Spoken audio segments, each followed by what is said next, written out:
RoboWolf, written and drawn by Jake Smith.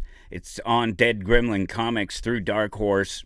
So picture yourself, you're in Sunset Hills, and it's exactly what it sounds like. There's no tricks or wordplay in here. When they say RoboWolf, yeah, Wolfman, part robot. You got it. Sunset Hills, yeah, kind of like the Hollywood Hills. That's exactly what the impression is that you should get. In Sunset Hills, the banks are reputable, the police are brave. But the fact is, to Suzuki and VCR and Lance and RoboWolf himself, the bank is just a means to an end, which is ultimately saving Wolf's daughter, Lindsay. And then, of course, the Bacon Brigade there is just who they have to get away from to get the money. If Wolf had just stayed home that day, Lindsay would be fine. She wouldn't be gone. But instead of staying home and just hanging out with her and playing, there's a message here in case you're not picking up on it already. Instead of just staying home, playing with his daughter, he talks about going to work, doing his job, has things to do, but ultimately ends up sort of going out to buy her love with this junk stuff that's being advertised on TV. This is, this is thematic. This is the 70s. This is the 80s. This is the 90s. This is, every era. With the plastic junk, the images, the things on TV, the distractions, and the idea that absent parents can sort of buy their love with them. Well, that's an underlying theme. You're going to get that here.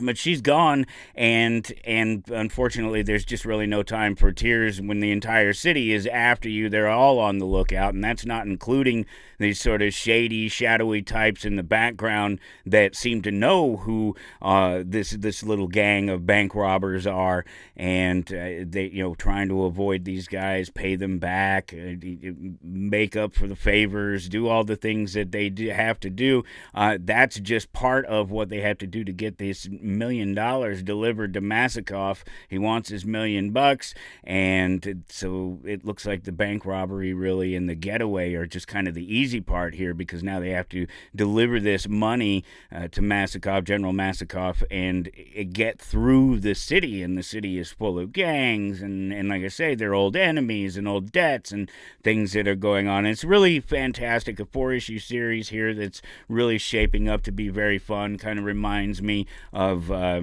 Moonshine Bigfoot, already in the just sort of the nostalgic feel and just the fun of it, the total irreverent fun of it, and just the sort of mashup of all these sort of ideas too, cyberpunk and aliens and Bigfoots and cryptids, and this is all, werewolves, wolfmen. It all fits right together, and it all has that wonderful feel about it, and it kind of reads like an 80s action flick.